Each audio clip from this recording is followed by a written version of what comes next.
Punjabi radio ਜੋ S ਸੁਣ ਰਹੇ ਸਾਰੇ ਸਰੋਤਿਆਂ ਨੂੰ ਬਲਵਿੰਦਰ ਕੌਰ ਵੱਲੋਂ ਪਿਆਰ ਭਰੀ ਸਤਿ ਸ਼੍ਰੀ ਅਕਾਲ। ਅਤੇ ਜੀ ਪ੍ਰੋਗਰਾਮ ਖਬਰ 'ਤੇ ਨਜ਼ਰ ਪ੍ਰੋਗਰਾਮ ਦੇ ਵਿੱਚ ਅੱਜ ਸਾਡੇ ਨਾਲ ਹੋਣਗੇ ਮੈਂਟੂ ਗੁਸੋਰੀਆ ਜੀ।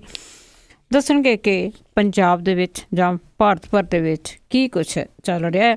ਖਬਰਾਂ ਤੋਂ ਪਹਿਲਾਂ ਧੰਨਵਾਦ ਕਰਨਾ ਚਾਹਾਂਗੇ ਸਾਡੇ ਸਪੋਂਸਰ ਦਾ, ਜਿਨ੍ਹਾਂ ਨੇ ਇਸ ਪ੍ਰੋਗਰਾਮ ਨੂੰ ਸਪੋਂਸਰ ਕੀਤਾ, ਆਪ ਸਭ ਤੱਕ ਪਹੁੰਚਾਇਆ ਜੀ।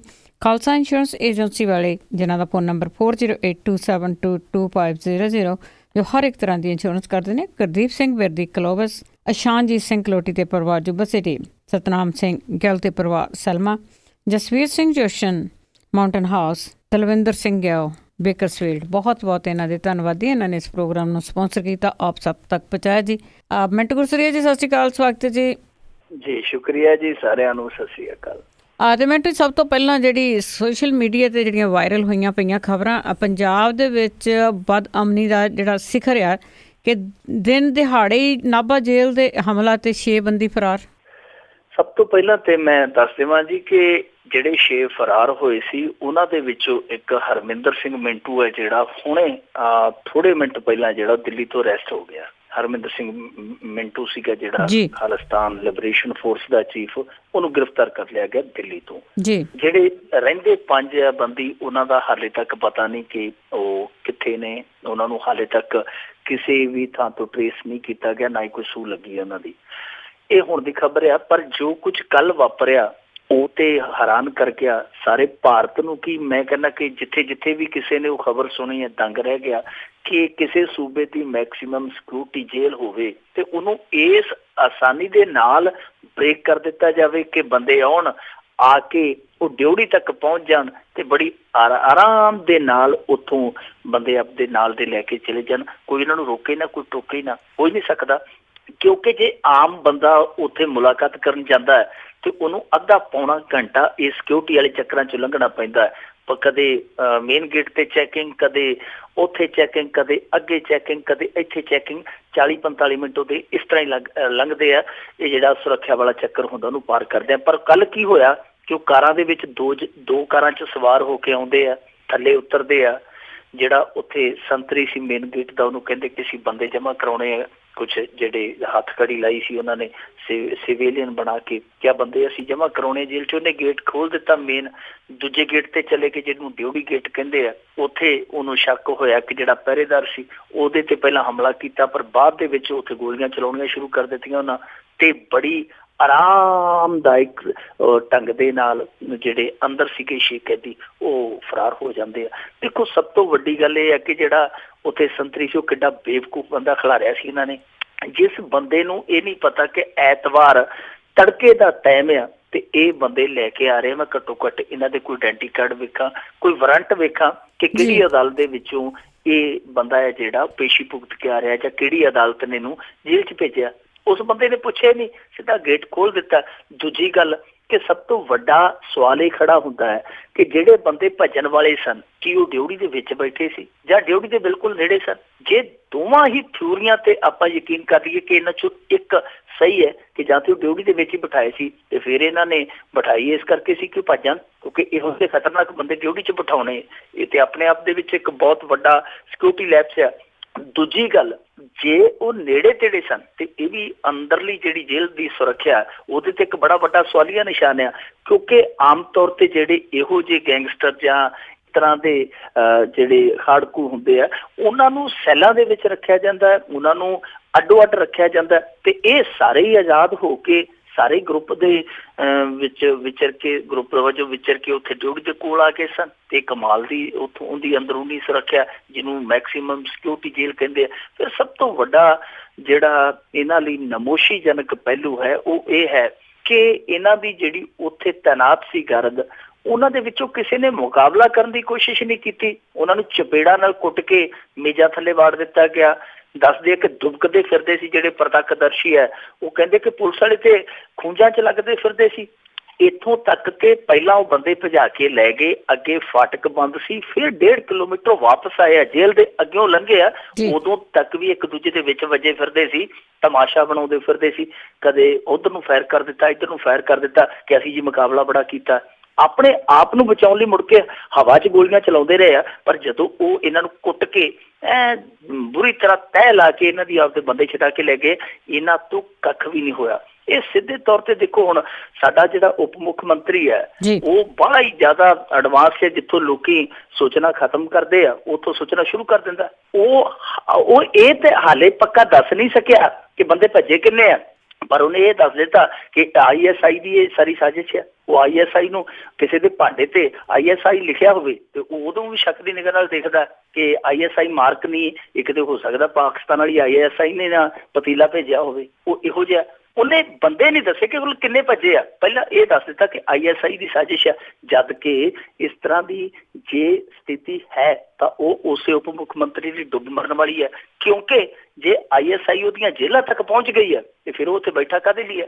ਦੂਜੀ ਗੱਲ, ਜੇਲ੍ਹ ਮੰਤਰੀ ਸੋਹਣ ਸਿੰਘ ਠੰਡਲ ਲਗਾਤਾਰ ਉਹਨੂੰ ਪੱਤਰਕਾਰ ਸਟੋਰੀਆਂ ਕਵਰ ਕਰ ਕਰਕੇ ਉਹਨੂੰ ਦਿਖਾਉਂਦੇ ਰਹੇ ਕਿ ਭਾਈ ਤੁਹਾਡੀਆਂ ਜੇਲ੍ਹਾਂ ਦੇ ਵਿੱਚੋਂ ਫੇਸਬੁੱਕ ਚੱਲਦੀ ਹੈ, ਹੋਰ ਸੋਸ਼ਲ ਸਾਈਟਾਂ ਚੱਲਦੀਆਂ ਨੇ, ਇਹਨਾਂ ਨੂੰ ਤੁਸੀਂ ਰੋਕਦੇ ਕਿਉਂ ਨਹੀਂ। ਉਹਦੇ ਕੋਲ ਇੱਕੋ ਹੀ ਗੱਲ ਹੁੰਦੀ ਸੀ, ਅਸੀਂ ਸਖਤ ਐਕਸ਼ਨ ਲਵਾਂਗੇ, ਅਸੀਂ ਸਖਤ ਐਕਸ਼ਨ ਲਵਾਂਗੇ। ਪਰ ਕੱਲ ਜਦੋਂ ਦੂਜਾ ਐਕਸ਼ਨ ਹੋ ਗਿਆ, ਕੱਲ ਉਹ ਸੋਹਣ ਸਿੰਘ ਠੰਡਲ ਕਿਤੇ ਐਕਸ਼ਨ 'ਚ ਹੀ ਨਹੀਂ ਆਇਆ, ਡਰਦਾ ਸੁਖਬੀਰ ਸਿੰਘ ਬਾਦਲ ਦੇ ਸਾਹਮਣੇ ਨਹੀਂ ਦਿਸਿਆ।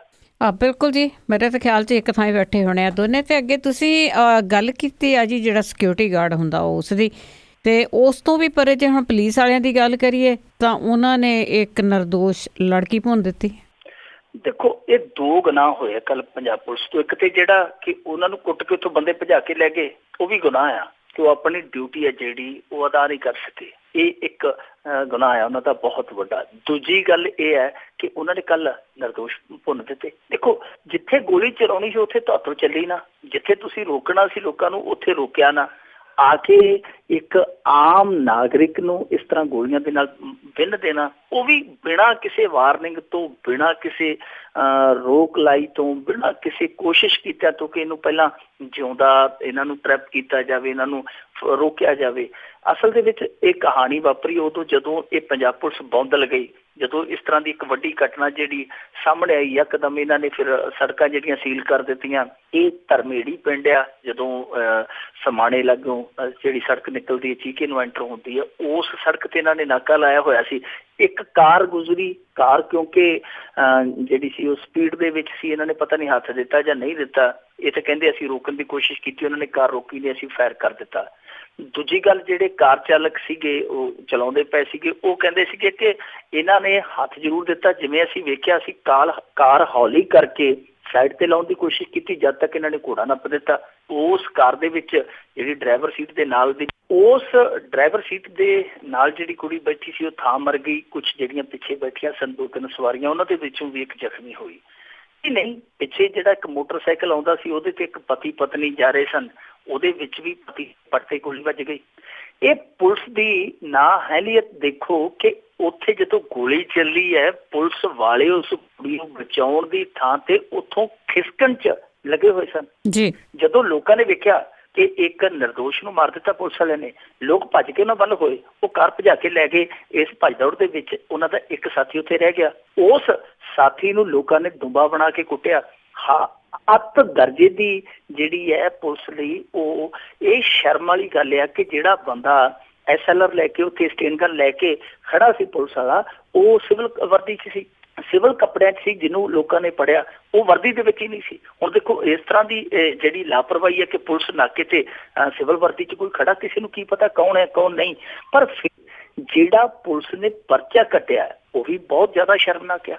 ਦੇਖੋ, ਪੁਲਿਸ ਨੇ ਉਹੀ ਕਹਾਣੀ ਦੁਹਰਾ ਦਿੱਤੀ ਜੋ ਬਰਗਾੜੀ ਦੇ ਵਿੱਚ ਇਹਨਾਂ ਨੇ ਵਰਤਾਈ ਸੀ। ਇਹਨਾਂ ਨੇ ਆਪਣੇ ਪਰਚੇ ਦੇ ਵਿੱਚ ਇਹ ਨਹੀਂ ਲਿਖਿਆ ਕਿ ਫਲਾਣੇ ਮੁਲਾਜ਼ਮ ਦੀ ਗਲਤੀ ਦੇ ਨਾਲ ਇੱਕ ਸਿਵੀਲੀਅਨ ਮਾਰਿਆ ਗਿਆ, ਇੱਕ ਜ਼ਖਮੀ ਹੈ। ਉਹ ਚੀਜ਼ ਲਿਖਣ ਦੀ ਥਾਂ ਤੇ ਇਹਨਾਂ ਨੇ ਲਿਖਿਆ ਹੈ ਕਿ ਖਾਕੀ ਧਾਰੀ ਵਰਦੀਆਂ ਵਿੱਚ ਜਿਹੜੇ ਕੁਝ ਲੋਕ ਖੜੇ ਉਹਨਾਂ ਦੇ ਵਿੱਚੋਂ ਕਿਸੇ ਨੇ ਗੋਲੀ ਚਲਾ ਦਿੱਤੀ, ਜਿਹਦੇ ਨਾਲ ਇੱਕ ਮੌਤ ਹੋ ਗਈ ਆ। ਹੁਣ ਦੇਖੋ, ਇਹਨਾਂ ਕੋਲੋਂ ਆਪਣੀ ਪੁਲਿਸ ਵੀ ਹੈ ਜਿਹੜੀ ਉਹ ਸਿਆਣੀ ਨਹੀਂ ਜਾਂਦੀ। ਹੁਣ ਜਿਹੜੀ ਪੁਲਿਸ ਆਪਣੇ ਮੁਲਾਜ਼ਮਾਂ ਨੂੰ ਇੱਥੋਂ ਹੀ ਬਚਾਉਣ ਲੱਗ ਪਈ, ਜਿੱਥੋਂ ਪਰਚਾ ਦਰਜ ਕਰਨਾ ਹੈ ਉੱਥੋਂ ਬਚਾਉਣ ਲੱਗ ਪਈ, ਉਹਨੇ ਇਨਸਾਫ ਕੀ ਦੇਣਾ? ਪਰ ਜੋ ਕੱਲ ਇਹਨਾਂ ਨੇ ਖੇਡ ਖੇਡੇ ਆ, 1-2 ਖੇਡ ਖੇਡੇ ਆ, ਉਹ ਦਿਖਾ ਦਿੱਤਾ ਕਿ ਜਿਹੜਾ ਸਿਕੰਦਰ ਸਿੰਘ ਮਲੂਕਾ ਵਾਲਾ ਸਾਰਾ ਘਟਨਾਕ੍ਰਮ ਸੀ, ਜੋ ਲੋਕਾਂ ਨੇ ਹਮਦਰਦੀ ਦਿੱਤੀ ਪੰਜਾਬ ਪੁਲਿਸ ਨਾਲ, ਪਰ ਉਹ ਇਹਨਾਂ ਦੇ ਕਾਰਨਾਮੇ ਇਹੋ ਜਿਹੇ ਆ ਕਿ ਉਹ ਹਮਦਰਦੀ ਜਿਹੜੇ ਲੋਕ ਦਿੰਦੇ ਸੀ ਇਹਨਾਂ ਨੂੰ, ਉਹ ਵੀ ਆਪਣੇ ਆਪ ਤੇ ਸ਼ਰਮਿੰਦਾ ਆ ਕਿ ਅਸੀਂ ਕਿਸ ਪੁਲਿਸ ਦੀ ਜਿਹੜੀ ਤਰਫਦਾਰੀ ਕਰਦੇ ਪਏ ਸੀ, ਇਹ ਇਸੇ ਲਾਇਕ ਹੀ ਆ। ਜੀ ਬਿਲਕੁਲ, ਕੁਛ ਦੇਖਦੇ ਹੀ ਨੇਗੇ ਮੂਹਰੇ ਕੌਣ ਆ। ਤੇ ਅੱਗੇ ਆਪਾਂ ਗੱਲ ਕਰਦੇ ਹਾਂ ਜੀ, ਜਿਸ ਤਰ੍ਹਾਂ ਹੁਣ ਟਿਕਟਾਂ ਵੰਡੀਆਂ ਜਾ ਰਹੀਆਂ ਤੇ ਡੱਡੂ ਛੜੱਪੇ ਲੱਗ ਰਹੇ ਨੇ ਜੀ, ਜਿਸ ਨੂੰ ਟਿਕਟ ਨਹੀਂ ਮਿਲਦੀ ਉਹ ਇੱਧਰ ਉੱਧਰ ਹੋ ਜਾਂਦਾ ਆ। ਤਾਂ ਇਸੇ ਤਰ੍ਹਾਂ ਹੁਣ ਅਕਾਲੀਆਂ ਦੇ ਵਿੱਚ ਬਗਾਵਤ ਜਾਰੀ ਹੋ ਗਈ ਆ। ਤੇਜਿੰਦਰਪਾਲ ਸਿੰਘ ਸੰਧੂ ਵੱਲੋਂ ਆਜ਼ਾਦ ਚੋਣ ਲੜਨ ਦਾ ਐਲਾਨ। ਅਕਾਲੀਆਂ ਨੇ ਬੜੀਆਂ ਕੱਛਾਂ ਵਜਾਈਆਂ ਸੀ ਜਦੋਂ ਆਮ ਆਦਮੀ ਪਾਰਟੀ ਵਾਲਿਆਂ ਦੀ ਪਹਿਲੀ ਸੂਚੀ ਜਾਰੀ ਹੋਈ ਤੇ ਕਲੇਸ਼ ਪਿਆ। ਇਹਨਾਂ ਨੇ ਆਖਿਆ ਜੀ ਆਹ ਹੋ ਗਿਆ, ਉਹ ਹੋ ਗਿਆ, ਤੇ ਖਿਲਰ ਗਏ, ਇਹ ਹੈ, ਉਹ ਹੈ, ਜੋ ਹੈ। ਪਰ ਜਦੋਂ ਆਪਦੀ ਸੂਚੀ ਪਹਿਲੀ ਜਾਰੀ ਹੋਈ, ਉਸ ਤੋਂ ਬਾਅਦ ਐਸਾ ਘਮਸਾਨ ਫਿਰਿਆ ਕਿ ਉਪ ਮੁੱਖ ਮੰਤਰੀ ਸੁਖਬੀਰ ਸਿੰਘ ਬਾਦਲ, ਜਿਹੜਾ ਜਰਨੈਲ ਹੈ ਇਹਨਾਂ ਅਕਾਲੀ ਫੌਜਾਂ ਦਾ, ਉਹਨੂੰ ਕਹਿਣਾ ਪੈ ਗਿਆ ਕਿ ਇਹ ਤੇ ਗਲਿਆ ਸੜਿਆ ਮਾਲ ਆ, ਜਾਣ ਦਿਓ। ਉਹਨੇ ਇੱਥੋਂ ਤੱਕ ਕਹਿ ਦਿੱਤਾ ਕਿ ਤੇ ਗਲਿਆ ਸੜਿਆ ਮਾਲ ਆ, ਜਾਣ ਦਿਓ ਦੂਜੀਆਂ ਪਾਰਟੀਆਂ 'ਚ। ਜਾਨੀ ਉਹਨੂੰ ਇਹ ਪ੍ਰਵਾਨ ਕਰਨਾ ਪਿਆ ਕਿ ਅੱਜ ਤੋਂ ਪਹਿਲਾਂ ਉਹਦੇ ਸਿਰ ਤੇ ਗਲੇ ਸੜੇ ਮਾਲ ਦੀ ਟੋਕਰੀ ਸੀ, ਜਿਹਦੇ ਵਿੱਚ ਬਹੁਤ ਸਾਰਾ ਮਾਲ ਹੈ ਜਿਹੜਾ ਉਹਦੇ ਚ ਜਾ ਰਿਹਾ। ਸੋ ਅਕਾਲੀ ਦਲ ਦੀ ਜਿਹੜੀ ਬਗਾਵਤ ਹੈ ਉਹ ਖੰਮਦੀ ਨਜ਼ਰ ਨਹੀਂ ਆਉਂਦੀ।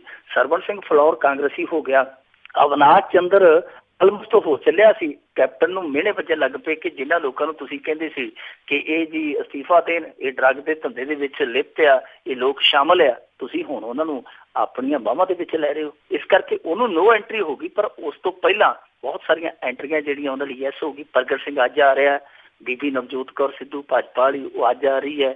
ਇਸ ਤੋਂ ਇਲਾਵਾ ਵੀ ਜਿਹੜੇ ਛੋਟੇ ਮੋਟੇ ਨੇਤਾ ਬੜੇ ਵੱਡੇ ਪੱਧਰ ਤੇ ਖਿਸਕੇ ਆ, ਕੋਈ ਆਮ ਆਦਮੀ ਪਾਰਟੀ 'ਚ ਚਲੇ ਗਿਆ, ਕੋਈ ਕਾਂਗਰਸ 'ਚ ਚਲੇ ਗਿਆ ਜਿੱਥੇ ਕਿਸੇ ਦਾ ਸੂਤ ਲੱਗਦਾ ਸੀ। ਪਰ ਕੱਲ ਜੋ ਬਗਾਵਤ ਹੋਈ ਹੈ ਪਟਿਆਲਾ ਜ਼ਿਲ੍ਹੇ ਦੇ ਵਿੱਚੋਂ, ਉੱਥੇ ਨਾ ਤੇ ਉਹ ਬੰਦਾ ਜਿਹੜਾ ਆ ਉਹ ਅਕਾਲੀਆਂ 'ਚ ਗਿਆ, ਨਾ ਕਾਂਗਰਸ 'ਚ ਗਿਆ, ਉਹਨੇ ਆਜ਼ਾਦੀ ਝੰਡਾ ਚੁੱਕ ਲਿਆ। ਇਹ ਬੰਦਾ ਤੇਜਿੰਦਰਪਾਲ ਸਿੰਘ ਸੰਧੂ, ਜਿਹੜਾ ਕਿ ਪਿਛਲੇ ਵਾਰੀ ਖੁੰਦ ਕਾਂਗਰਸੀ ਨੇਤਾ ਲਾਲ ਸਿੰਘ ਦੇ ਖਿਲਾਫ ਲੜਿਆ ਸੀਗਾ, ਬੜੇ ਘੱਟ ਤੇ ਬੜੇ ਸਖਤ ਮੁਕਾਬਲੇ ਦੇ ਵਿੱਚ ਇਹ ਹਾਰਿਆ ਸੀ, ਬੜੇ ਘੱਟ ਮਾਰਜਨ ਦੇ ਨਾਲ। ਪਰ ਬਾਵਜੂਦ ਇਸ ਦੇ ਕਿ ਇਹਨੂੰ ਇੱਕ ਤੇ ਆਪਣੇ ਹਲਕੇ ਦੇ ਵਿੱਚੋਂ ਦੂਜੇ ਹਲਕੇ 'ਚ ਭੇਜ ਕੇ ਲੜਾਇਆ ਗਿਆ, ਫਿਰ ਵੀ ਇਹਦੀ ਕਦਰ ਹੈ ਜਿਹੜੀ ਉਹ ਇਹਨਾਂ ਨੇ ਨਹੀਂ ਕੀਤੀ। ਜਦੋਂ ਕਦਰਦਾਨੀ ਘੱਟ ਜਾਂਦੀ ਹੈ ਬੰਦੇ ਦੀ, ਫਿਰ ਉਹ ਬੰਦਾ ਕਿ ਉਹ ਹੋਰ ਦੂਸਰਾ ਆਪਸ਼ਨ ਹੈ ਜਿਹੜਾ ਤਲਾਸ਼ਦਾ, ਇਹਨੇ ਵੀ ਦੂਸਰਾ ਆਪਸ਼ਨ ਤਲਾਸ਼ਣਾ ਸ਼ੁਰੂ ਕਰ ਦਿੱਤਾ। ਕਿਉਂਕਿ ਘਨੌਰ ਦੀ ਹਾਰ ਤੋਂ ਬਾਅਦ ਇਹਨੂੰ ਸਨੌਰ ਦੇ ਵਿੱਚ ਲਿਆ ਕੇ ਹਲਕਾ ਇੰਚਾਰਜ ਲਾਇਆ ਗਿਆ।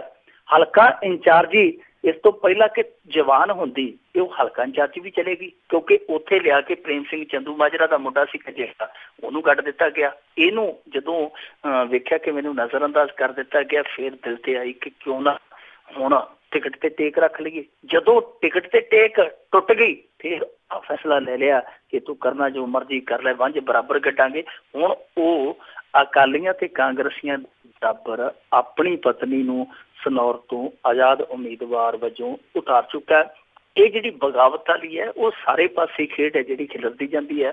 ਹਾਲੇ 3 ਤਰੀਕ ਨੂੰ ਕਾਂਗਰਸੀਆਂ ਦੀ ਸੂਚੀ ਜਿਹੜੀ ਜਾਰੀ ਹੋਣੀ ਹੈ, ਉਸ ਤੋਂ ਬਾਅਦ ਜਿਹੜਾ ਇਹ ਬਗਾਵਤਾਂ ਵਾਲਾ ਦੌਰ ਚੱਲਦਾ ਪਿਆ ਉਹ ਸ਼ਾਇਦ ਹੋਰ ਵੀ ਜ਼ਿਆਦਾ ਸੁਰਖ ਹੋ ਜਾਏਗਾ। ਜੀ ਬਿਲਕੁਲ, ਸਾਰਿਆਂ ਦਾ ਹੀ ਬਾਰੋ-ਬਾਰੀ ਹੋਣਾ ਹੈ। ਅਜੇ ਤਾਂ ਇੱਥੇ ਤਾਈਂ ਪਹੁੰਚੇ ਆ ਇਹ, ਤੇ ਅੱਗੇ ਆਪਾਂ ਅਗਲੇ ਆਮ ਆਦਮੀ ਪਾਰਟੀ ਦਾ ਜਿਹੜੀ ਟਿਕਟ ਕੱਟੀ ਹੈ ਉਸ ਦੀ ਵੀ ਗੱਲ ਕਰਦੇ ਹਾਂ। ਉਹ ਉਮੀਦਵਾਰ ਜੀ ਛਾਲ ਮਾਰ ਕੇ ਕਾਂਗਰਸ ਦੇ ਵਿੱਚ ਚਲਾ ਗਿਆ। ਡਾਕਟਰ ਰਣਜੋਤ ਸਿੰਘ ਦੀ ਟਿਕਟ ਕੱਟ ਦਿੱਤੀ ਸੀਗੀ। ਇਸ ਤੋਂ ਪਹਿਲਾਂ ਬੋਆ ਹਲਕਾ ਹੈ ਜਿਹੜਾ ਪਠਾਨਕੋਟ ਦੇ ਵਿੱਚ ਪੈਂਦਾ ਚੋਣ ਖੇਤਰ, ਉੱਥੋਂ ਵਿਨੋਦ ਕੁਮਾਰ ਦੀ ਟਿਕਟ ਕੱਟੀ ਸੀ। ਦੂਜੀ ਟਿਕਟ ਧਰਮਕੋਟ ਤੋਂ ਡਾਕਟਰ ਰਣਜੋਤ ਸਿੰਘ ਹੈ ਜਿਹੜਾ, ਇਹਦੀ ਕੱਟੀ ਗਈ ਸੀ। ਡਾਕਟਰ ਰਣਜੋਤ ਸਿੰਘ ਦੀ ਟਿਕਟ ਕੱਟਣ ਪਿੱਛੇ ਵੀ ਉਹਨਾਂ ਨੇ ਤਰਕ ਇਹੋ ਦਿੱਤਾ ਕਿ ਇਸ ਬੰਦੇ ਦਾ ਜਿਹੜਾ ਚੋਣ ਪ੍ਰਚਾਰ ਹੈ ਉਹ ਬੜਾ ਢਿੱਲਾ, ਬੜਾ ਸੁਸਤ ਆ। ਵਿਨੋਦ ਕੁਮਾਰ ਬਾਰੇ ਵੀ ਇਹੋ ਦਲੀਲ ਦਿੱਤੀ ਗਈ ਕਿ ਇਹਦਾ ਪ੍ਰਚਾਰ ਹੈ ਜਿਹੜਾ ਉਹ ਬਹੁਤ ਸੁਸਤ ਆ। ਅਸੀਂ ਇਹਨੂੰ ਕਿਹਾ ਵੀ ਭਾਈ ਪ੍ਰਚਾਰ ਤੇਜ਼ ਕਰਦੇ, ਪਰ ਇਹਨੇ ਕੋਈ ਵੀ ਸਾਡੀ ਗੱਲ ਮੰਨੀ ਨਹੀਂ, ਕੋਈ ਵੀ ਗੱਲ ਸੁਣੀ ਨਹੀਂ। ਹੁਣ ਜਿਹੜਾ ਡਾਕਟਰ ਰਣਜੋਤ ਸਿੰਘ ਆ, ਉਹਨੇ 10 ਲੱਖ ਦਾ ਬਿੱਲ ਜੋੜਿਆ ਕਿ ਇੱਥੇ ਮੈਂ ਝੰਡੀਆਂ ਲਾਈਆਂ, ਇੱਥੇ ਆਹ ਕੀਤਾ, ਇੱਥੇ ਉਹ ਕੀਤਾ, ਉਹ ਕੀਤਾ, 10 ਲੱਖ ਰੁਪਈਆ ਮੇਰਾ ਤੇ ਚੋਣ ਪ੍ਰਚਾਰ ਤੇ ਖਰਚ ਹੋ ਗਿਆ। ਰਣਜੋਤ ਸਿੰਘ ਗੱਲ ਵੀ ਇਹ ਕਹਿੰਦਾ, ਉਹ ਕਹਿੰਦਾ ਕਿ ਚੋਣ ਪ੍ਰਚਾਰ ਮੇਰਾ ਬਹੁਤ ਜ਼ਿਆਦਾ ਸੁਸਤ ਆ, ਮੇਰਾ ਬਹੁਤ ਜ਼ਿਆਦਾ ਢਿੱਲਾ ਆ, ਜਦ ਕਿ 114 ਹਲਕੇ 'ਚ ਪਿੰਡ ਪੈਂਦੇ ਆ। ਦੂਸਰੇ ਜਿਹੜੇ ਮੇਰੇ ਵਿਰੋਧੀ ਕੈਂਡੀਡੇਟ ਆ ਉਹ ਹਾਲੇ ਮੈਦਾਨ 'ਚ ਨਹੀਂ ਆਏ, ਤੇ ਮੈਂ ਤੋਂ ਜ਼ਿਆਦਾ ਪਿੰਡ ਗਾਹ ਵੀ ਆਇਆ, ਡੋਰ ਟੂ ਡੋਰ ਕੰਪੇਨ ਵੀ ਕਰਾਂ, ਜਿਹਦੇ ਤੇ ਮੇਰਾ 10 ਲੱਖ ਰੁਪਈਆ ਲੱਗਿਆ। ਹੁਣ ਇਹ ਕਹਿੰਦੇ ਆ ਕਿ ਪ੍ਰਚਾਰ ਬੜਾ ਸੁਸਤ ਆ। ਉਹ ਕਹਿੰਦਾ ਕਿ ਪ੍ਰਚਾਰ ਦਾ ਬਹਾਨਾ ਹੈ, ਨਿਸ਼ਾਨਾ ਤੇ ਮੇਰੇ ਤੇ ਜਿਹੜਾ ਦੂਜੇ ਲਵਾ ਰਹੇ ਆ। ਉਹ ਕਹਿੰਦਾ ਕਿ ਕੈਨੇਡਾ ਦੇ ਵਿੱਚੋਂ ਤਾਰਾਂ ਹਿੱਲੀਆਂ, ਭਗਵੰਤ ਮਾਨ ਨੇ ਆਪਣੇ ਪੱਧਰ ਤੇ ਕੋਸ਼ਿਸ਼ਾਂ ਕਰਕੇ ਆਪਣੇ ਚਹੇਤੇ ਨੂੰ ਇਥੋਂ ਟਿਕਟ ਹੈ ਜਿਹੜੀ ਉਹ ਦਵਾ ਦਿੱਤੀ ਹੈ। ਮੇਰੀ ਟਿਕਟ ਜਿਹੜੀ ਜਿੱਤੀ ਸੀ ਉਹ ਵਾਪਸ ਕਰਾ ਲਈ ਗਈ ਹੈ। ਉਹ ਕਹਿੰਦਾ ਕਿ ਮੈਂ ਤੇ ਆਪਣੀ ਪਾਰਟੀ ਨੂੰ 10 ਲੱਖ ਦਾ ਜਿਹੜਾ ਉਹ ਨੋਟਿਸ ਭੇਜਾਂਗਾ ਕਿ ਭਾਈ ਮੇਰਾ 10 ਲੱਖ ਰੁਪਇਆ ਵਾਪਸ ਕਰੋ। ਇਸੇ ਕਰਕੇ ਹੀ ਕੱਲ ਗੁਰਪ੍ਰੀਤ ਸਿੰਘ ਵੜੈਚ ਨੂੰ ਇਹ ਗੱਲ ਆਖਣੀ ਪਈ ਕਿ ਭਾਈ ਜਿਹੜੀਆਂ ਟਿਕਟਾਂ ਹਾਲ ਫਿਲਹਾਲ ਕੱਟ ਦਿੱਤੀਆਂ ਸੀ ਉਹ ਟਿਕਟਾਂ ਨਹੀਂ ਕੱਟਾਂਗੇ। ਉਹਨੂੰ ਇਹ ਸੀ ਕਿ ਹੋ ਸਕਦਾ ਜਿਹੜਾ ਇਸ ਮਾਮਲੇ ਦੇ ਵਿੱਚ ਉਹ ਖਦਸ਼ੇ ਹੇਠ ਆ, ਉਹ ਪਹਿਲਾਂ ਹੀ ਸਾਨੂੰ ਨੋਟਿਸ ਭੇਜ ਦੇਣ ਕਿ ਅਸੀਂ ਤਾਂ ਇੰਨਾ ਖਰਚ ਕਰ ਚੁੱਕੇ, ਸਾਡੀ ਟਿਕਟ ਨਾ ਕੱਟੋ, ਜੇ ਕੱਟਣੀ ਹੈ ਸਾਨੂੰ ਇੰਨੇ ਪੈਸੇ ਭੇਜੋ ਪਹਿਲਾਂ। ਇਸ ਕਰਕੇ ਕੱਲ ਵੜੈਚ ਸਾਹਿਬ ਨੇ ਸਫਾਈ ਦੇ ਦਿੱਤੀ ਕਿ ਨਹੀਂ ਜੀ ਅਸੀਂ ਇਹ ਜਿਹੜੀਆਂ ਟਿਕਟਾਂ ਹਾਲ ਫਿਲਹਾਲ ਜਿਹੜੀਆਂ ਕੱਟਣੀਆਂ ਸੀ ਕੱਟ ਦਿੱਤੀਆਂ, ਦੂਜੀਆਂ ਜਿਉਂਦੀਆਂ ਤੇ ਉਹ ਆ। ਪਰ ਜਿਹੜੀਆਂ ਟਿਕਟਾਂ ਕੱਟੀਆਂ, ਜਿਹੜੀਆਂ ਟਿਕਟਾਂ ਹਾਲੇ ਅਨਾਊਂਸ ਹੋਈਆਂ ਉਹਨਾਂ ਦੇ ਵਿੱਚ ਵੀ ਬਖੇੜੇ ਪੈਣੇ ਸ਼ੁਰੂ ਹੋ ਗਏ ਆ। ਜਿਹੜਾ ਪਟਿਆਲੇ ਤੋਂ ਇਹਨਾਂ ਨੇ ਉਮੀਦਵਾਰ ਐਲਾਨਿਆ ਬਲਵੀਰ ਸਿੰਘ, ਉਹਦੇ ਖਿਲਾਫ ਵੀ ਇੱਕ FIR ਦੀ ਕਾਪੀ ਹੈ ਜਿਹੜੀ ਉਹ ਸੋਸ਼ਲ ਮੀਡੀਆ ਤੇ ਘੁੰਮਣ ਰਹੀ ਹੈ। ਉਹਦੇ ਵਿੱਚ ਇਹ ਬਿਆਨਾਤ ਨੇ ਕਿ ਰੋਪੜ ਦੇ ਵਿੱਚ ਉਹਦੇ ਤੇ ਕੇਸ ਚੱਲਦਾ। FIR ਸਮੇਤ ਸਾਰੀ ਡਿਟੇਲ ਤੇ ਉਹ ਉਹਨਾਂ ਨੇ ਵਾਇਰਲ ਕਰ ਦਿੱਤੀ ਹੈ। ਹੁਣ ਇਹੋ ਜਿਹੀਆਂ ਸਥਿਤੀਆਂ ਜਿਹੜੀਆਂ ਆਮ ਆਦਮੀ ਪਾਰਟੀ ਲਈ ਬਣੀਆਂ ਕਿ ਕੋਈ ਉਮੀਦਵਾਰ ਆ ਜਿਹੜਾ ਉਹਦਾ ਚੋਣ ਪ੍ਰਚਾਰ ਸਹੀ ਨਹੀਂ, ਕੋਈ ਉਮੀਦਵਾਰ ਆ ਉਹਦਾ ਸਿਆਸੀ ਕਿਰਦਾਰ ਸਹੀ ਨਹੀਂ, ਕੋਈ ਉਮੀਦਵਾਰ ਆ ਉਹਦੀ ਕਿਸੇ ਦੇ ਨਾਲ ਪਟਦੀ ਨਹੀਂ, ਉਹਦੀ ਕਿਸੇ ਦੇ ਨਾਲ ਬਣਦੀ ਨਹੀਂ। ਸੋ ਫਿਰ ਜੇ ਉਮੀਦਵਾਰ ਇਸ ਤਰ੍ਹਾਂ ਦੀ ਚੁਣੇ ਆ ਫਿਰ ਉਹਦੇ 'ਚ ਗਲਤੀ ਇਹਨਾਂ ਦੀ ਆਪਦੀ ਵੀ ਤੇ ਹੈ ਨਾ। ਇਹਨਾਂ ਨੂੰ ਆਪ ਵੀ ਤੇ ਵੇਖਣਾ ਚਾਹੀਦਾ ਸੀ ਕਿਹੜਾ ਬੰਦਾ ਚੋਣ ਪ੍ਰਚਾਰ ਸਿਖਰ ਤੇ ਲਿਜਾਣ ਦੇ ਕਾਬਲ ਆ, ਕਿਹੜਾ ਬੰਦਾ ਆਪਣੇ ਇਲਾਕੇ ਦੇ ਵਿੱਚ ਸਾਰਿਆਂ ਨੂੰ ਨਾਲ ਤੋਰਨ ਦੇ ਸਮਰੱਥ ਆ, ਕਿਹੜਾ ਬੰਦਾ ਜਿਹੜਾ ਵਿਰੋਧੀਆਂ ਦੀਆਂ ਚਾਲਾਂ ਨੂੰ ਹੈ ਉਹ ਕੁੰਦਾ ਕਰ ਸਕਦਾ। ਇਹ ਸਾਰੀਆਂ ਸੋਚਾਂ ਵਿਚਾਰਾਂ ਤੋਂ ਬਾਅਦ ਹੀ ਟਿਕਟ ਦੇਣੀ ਚਾਹੀਦੀ ਸੀ। ਪਰ ਕਿਤੇ ਨਾ ਕਿਤੇ ਲੱਗਦਾ ਹੈ ਕਿ ਪਹਿਲੀ ਵਾਰੀ ਇਹਨਾਂ ਨੇ ਇਹ ਜਿਹੜੀਆਂ ਫੁੱਲੜੀਆਂ ਵੰਡੀਆਂ ਉਹਦੇ 'ਚ ਕਿਤੇ ਨਾ ਕਿਤੇ ਮਾਰ ਖਾਧੀ ਹੈ, ਜਿਹਦੀ ਮਾਰ ਹੁਣ ਪਾਰਟੀ ਦੇ ਅਕਸ ਤੇ ਪੈਣ ਰਹੀ ਹੈ। ਬਿਲਕੁਲ ਜੀ। ਹੁਣ ਤੇ ਭਾਵੇਂ 16 ਸਾਲਾਂ ਬਾਅਦ ਤੇ ਭਾਵੇਂ 20 ਸਾਲਾਂ ਬਾਅਦ ਕਿਸੇ ਦੇ ਖਿਲਾਫ ਲਿਖਾ ਦਿਓ ਕੁਛ ਵੀ ਤੇ ਕੇਸ ਤਾਂ ਉਸ ਤੇ ਬਣੇ ਜਾਣਾ ਹੁੰਦਾ। ਤੇ ਅੱਗੇ ਆਪਾਂ ਗੱਲ ਕਰਦੇ ਜੀ ਨਿਤੀਸ਼ ਕੁਮਾਰ ਦੀ, ਉਸ ਵੱਲੋਂ ਦੇਸ਼ ਭਰ ਦੇ ਵਿੱਚ ਸ਼ਰਾਬਬੰਦੀ ਦੀ ਵਕਾਲਤ। ਨਿਤੀਸ਼ ਕੁਮਾਰ ਨੇ ਜਿਸ ਤਰੀਕੇ ਦਾ ਕੰਮ ਕੀਤਾ ਸ਼ਰਾਬਬੰਦੀ ਤੇ ਉਹਦੀ ਸਲਾਹਤ ਕਰਨੀ ਬਣਦੀ ਆ।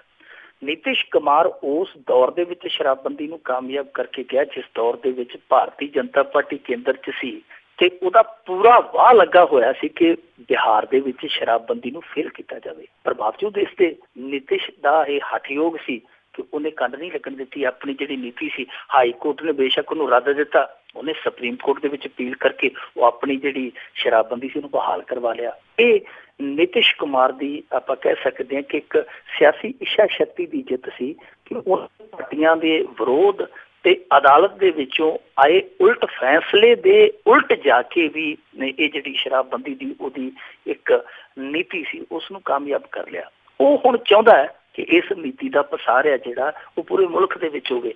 ਕੱਲ ਉਹ ਖਾਲਸਾ ਪੰਥ ਦੇ ਇੱਥੇ ਜਨਮ ਸਥਾਨ ਅਨੰਦਪੁਰ ਸਾਹਿਬ ਆਇਆ ਸੀਗਾ ਜਿੱਥੇ 350ਵੇਂ ਪ੍ਰਕਾਸ਼ ਪੁਰਬ ਨੂੰ ਸਮਰਪਿਤ ਜਿਹੜੇ ਸਮਾਗਮ ਹੋ ਰਹੇ ਗੁਰੂ ਗੋਬਿੰਦ ਸਿੰਘ ਜੀ ਦੇ ਪ੍ਰਕਾਸ਼ ਦਿਹਾੜੇ ਨੂੰ ਸਮਰਪਿਤ, ਉੱਥੇ ਉਹਦੀ ਮੁਲਾਕਾਤ ਹੋਈ। ਪ੍ਰਕਾਸ਼ ਸਿੰਘ ਬਾਦਲ ਨੇ ਵੀ ਗੁਲਦਸਤਾ ਭੇਟ ਕੀਤਾ, ਉਹਦੀਆਂ ਜਿਹੜੀਆਂ ਸੀਗੀਆਂ ਗੱਲਾਂ ਬਾਤਾਂ ਵੀ ਹੋਈਆਂ ਪ੍ਰਕਾਸ਼ ਸਿੰਘ ਬਾਦਲ ਦੇ ਮੂੰਹ ਤੇ। ਤਾਂ ਉਸ ਦੌਰਾਨ ਉਹਨੇ ਇਹ ਗੱਲ ਆਖੀ ਕਿ ਸ਼ਰਾਬਬੰਦੀ ਹੈ ਜਿਹੜੀ ਪੂਰੇ ਮੁਲਕ 'ਚ ਹੋਣੀ ਚਾਹੀਦੀ ਹੈ। ਵੈਸੇ ਨਿਤੀਸ਼ ਕੁਮਾਰ ਇਸ ਮਾਮਲੇ 'ਚ ਉਹਨੂੰ ਦੁਬਾਰਾ ਵੈਸੇ ਸੋਚਣ ਦਾ ਚਾਹੀਦਾ, ਹੀਲਾ ਕਰਨਾ, ਕਿਉਂਕਿ ਪੂਰੇ ਮੁਲਕ 'ਚ ਸ਼ਰਾਬਬੰਦੀ ਸੰਭਵ ਨਹੀਂ। ਦੂਜੀ ਗੱਲ ਉਹਨੇ ਉੱਥੇ ਹੋਰ ਕਹੀ, ਉਹਨੇ ਆਖਿਆ ਕਿ ਬਿਹਾਰ ਦੇ ਵਿੱਚ ਸ਼ਰਾਬਬੰਦੀ ਤੋਂ ਬਾਅਦ ਅਸੀਂ ਹੁਣ ਉੱਥੇ ਨਸ਼ਾਬੰਦੀ ਕਰਨ ਜਾ ਰਹੇ ਹਾਂ। ਇਹਦਾ ਮਤਲਬ ਇਹ ਹੋਏਗਾ ਕਿ ਆਉਣ ਵਾਲੇ ਦਿਨਾਂ 'ਚ ਉੱਥੇ ਤੰਬਾਕੂ ਸਿਗਰਟ ਤੇ ਵੀ ਪਾਬੰਦੀ ਲੱਗ ਸਕਦੀ ਹੈ। ਇਹ ਉਹ ਉਸ ਵੇਲੇ ਕਹਿ ਰਿਹਾ ਸੀ ਜਦੋਂ ਪ੍ਰਕਾਸ਼ ਸਿੰਘ ਬਾਦਲ ਦੇ ਨਾਲ ਮੁਲਾਕਾਤ ਕਰਨ ਰਿਹਾ ਸੀ। ਮਤਲਬ ਕਿ ਕਹਿ ਉਹ ਬਿਹਾਰ ਦੀ ਰਿਹਾ ਸੀ, ਸੁਣਾਓ ਪੰਜਾਬੀ ਰਿਹਾ ਸੀ ਕਿ ਅਸੀਂ ਜਿਹੜੇ ਕਿ 9 ਕਰੋੜ ਦੀ ਆਬਾਦੀ ਵਾਲੇ ਹਾਂ, ਜੇ ਅਸੀਂ ਸਾਰਾ ਕੁਛ ਇਸ ਤਰੀਕੇ ਨਾਲ ਕਰ ਸਕਦੇ ਹਾਂ ਤੇ ਤੁਸੀਂ ਭਾਈ ਇਹ 2.5 ਕਰੋੜ ਵਾਲੇ ਜਿਹੜੇ ਕੋਕੜੂ ਆ ਤੁਸੀਂ ਕਿਉਂ ਨਹੀਂ ਕਰ ਸਕਦੇ। ਪਰ ਇੱਥੇ ਮਸਲਾ ਜਿਹੜਾ ਉਹ ਉਲਟ ਆ। ਇੱਥੇ ਤੇ ਹਰੇਕ ਸਾਲ ਸ਼ਰਾਬ ਦਾ ਕੋਟਾ ਜਿਹੜਾ ਵੱਧਦਾ, ਇੱਥੇ ਤੇ ਹਰੇਕ ਸਾਲ ਹੈਰੋਇਨ ਦੀ ਜਿਹੜੀ ਰਿਕਵਰੀ ਆ ਉਹ ਵੱਧ ਜਾਂਦੀ ਹੈ। ਇੱਥੇ ਤੇ ਹਰੇਕ ਸਾਲ ਤੰਬਾਕੂ ਦਾ ਜਿਹੜਾ ਵੈਟ ਆ ਪਹਿਲਾਂ ਵਧਾ ਕੇ ਦੂਜੇ ਸਾਲ ਫਿਰ ਘਟਾ ਦਿੱਤਾ ਜਾਂਦਾ ਕਿਉਂਕਿ ਕੰਪਨੀਆਂ ਤੰਬਾਕੂ ਵਾਲੀਆਂ ਕਿਤੇ ਭੱਜ ਨਾ ਜਾਣ। ਸੋ ਉਹ ਕਹਿ ਜਿੱਥੇ ਰਿਹਾ ਸੀਗਾ ਉੱਥੋਂ ਇੱਛਾ ਸ਼ਕਤੀ ਤੇ ਬਿਹਾਰ ਦੀ ਇੱਛਾ ਸ਼ਕਤੀ 'ਚ ਜ਼ਮੀਨ ਅਸਮਾਨ ਦਾ ਫਰਕ ਆ।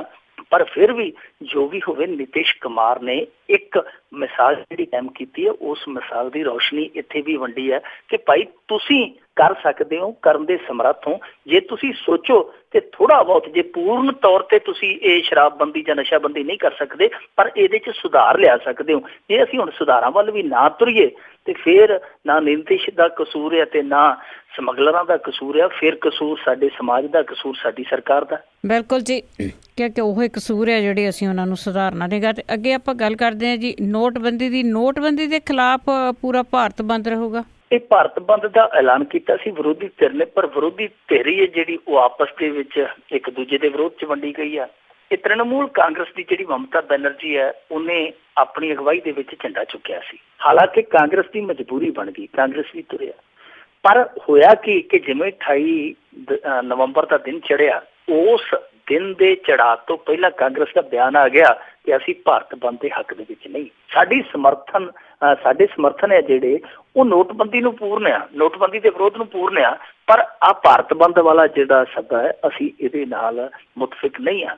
ਹੁਣ ਇੱਕ ਪਾਸੇ ਜਦੋਂ ਵਿਰੋਧੀ ਧਿਰ ਆਪਣੇ ਆਪ ਨੂੰ ਸੰਗਠਿਤ ਐਲਾਨਦੀ ਹੈ ਕਿ ਅਸੀਂ ਸਾਰੇ ਗੁੱਟ ਇਕੱਠੇ ਆ, ਪਰ ਉਸ ਫੈਸਲੇ ਦੇ ਉਲਟ ਕਾਂਗਰਸ ਦਾ ਜਾਣਾ, ਜਿਹੜਾ ਕਿ ਫੈਸਲਾ ਤਕਰੀਬਨ ਇੱਕ ਹਫ਼ਤਾ ਪਹਿਲਾਂ ਲੈ ਲਿਆ ਗਿਆ ਸੀ, ਉਹ ਦਰਸਾਉਂਦਾ ਹੈ ਕਿ ਕਿਤੇ ਨਾ ਕਿਤੇ ਇਹਨਾਂ ਦੇ ਆਪਸੀ ਪਾਟਕ ਹੈ ਜਿਹੜੇ ਉਹ ਵੀ ਇਸ ਵਿਰੋਧ ਦੇ ਅੜੇ ਆਉਂਦੇ ਪਏ ਆ।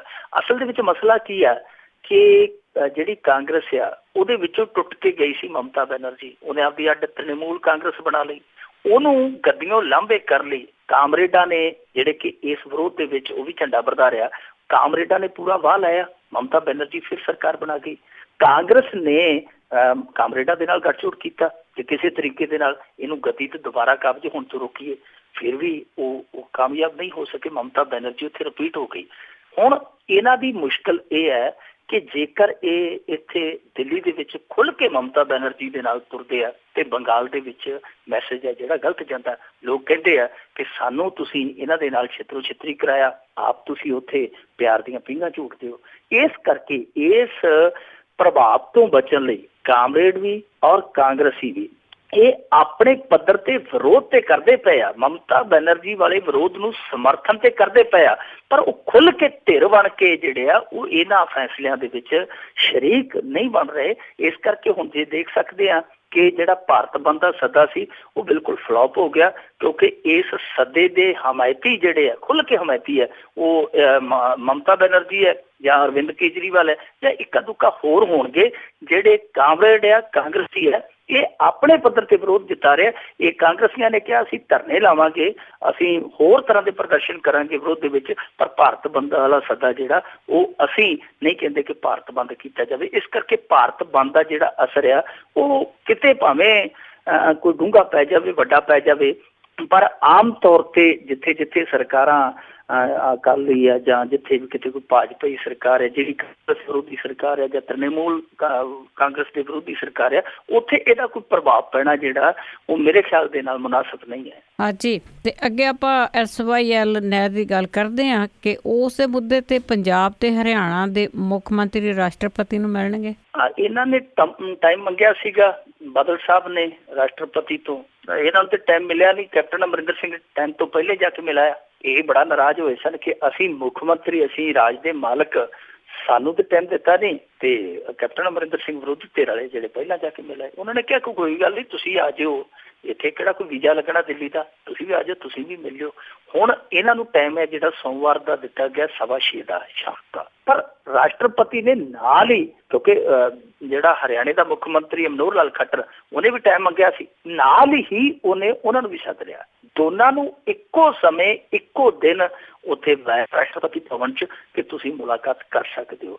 ਹੁਣ ਉਸ ਮੁਲਾਕਾਤ ਦਾ ਅੰਜਾਮ ਕੀ ਹੋਏਗਾ, ਕੀ ਉੱਥੋਂ ਨਿਕਲੇਗਾ, ਇੱਥੇ ਹਾਲੇ ਕਹਿਣਾ ਹੈ ਜਿਹੜਾ ਉਹ ਵਾਜਬ ਨਹੀਂ ਹੋਏਗਾ ਕੁਛ ਵੀ।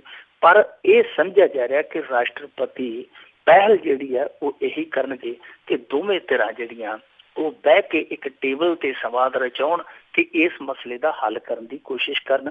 ਬਾਕੀ ਗੇਂਦ ਹੈ ਜਿਹੜੀ ਉਹ ਰਾਸ਼ਟਰਪਤੀ ਦੇ ਹੱਥ ਆ, ਉਹ ਕਿਸੇ ਪਾਸੇ ਵੀ, ਕਿਉਂਕਿ ਸੁਪਰੀਮ ਕੋਰਟ ਜਿਹੜੀ ਆਪਣੀ ਰਾਏ ਬਣਾ ਕੇ ਰਾਸ਼ਟਰਪਤੀ ਨੂੰ ਭੇਜ ਚੁੱਕੀ ਹੈ, ਇਸ ਕਰਕੇ ਉਹ ਗੇਂਦ ਜਿਹੜੀ ਹੈ ਰਾਸ਼ਟਰਪਤੀ ਦੇ ਹੱਥ 'ਚ ਕਿਸੇ ਵੀ ਪਾਲੇ ਦੇ ਵਿੱਚ ਦੇਖ ਸਕਦਾ। ਪਰ ਇਹ ਹਾਲੇ ਜਾਪਦਾ ਨਹੀਂ, ਇਹਦੀ ਸੰਭਾਵਨਾ ਬੜੀ ਘੱਟ ਆ ਕਿ ਰਾਸ਼ਟਰਪਤੀ ਪਹਿਲਾਂ ਸ਼ਾਇਦ ਹੋ ਸਕਦਾ ਇਹਨਾਂ ਦੋਹਾਂ ਧਿਰਾਂ ਨੂੰ ਇੱਕ ਟੇਬਲ ਵਾਰਤਾ ਲਈ ਮਨਾਉਣ ਦੇ ਵਿੱਚ ਕਾਮਯਾਬ ਰਹੇ। ਜੀ ਬਹੁਤ ਬਹੁਤ ਧੰਨਵਾਦ ਮੈਂਟੂ ਗੁਰਸਰੀਆ ਜੀ ਤੁਹਾਡਾ। ਜੀ ਸ਼ੁਕਰੀਆ। ਤੇ ਸਰੋਤੇ, ਇਹ ਸਨ ਮੈਂਟੂ ਗੁਰਸਰੀਆ ਜੀ ਸਾਡੇ ਨਾਲ ਜੁੜੇ ਤੇ ਭਾਰਤ ਵਿੱਚ ਜਾਂ ਪੰਜਾਬ ਦੇ ਵਿੱਚ ਕੀ ਹੋ ਰਿਹਾ ਉਸ ਦੀ ਕੀਤੀ ਗੱਲਬਾਤ। ਹੁਣ ਬਲਵਿੰਦਰ ਕੌਰ ਵੱਲੋਂ ਵੀ ਆਪ ਸਭ ਨੂੰ ਹੀ ਪਿਆਰ ਭਰੀ ਸਤਿ ਸ੍ਰੀ ਅਕਾਲ।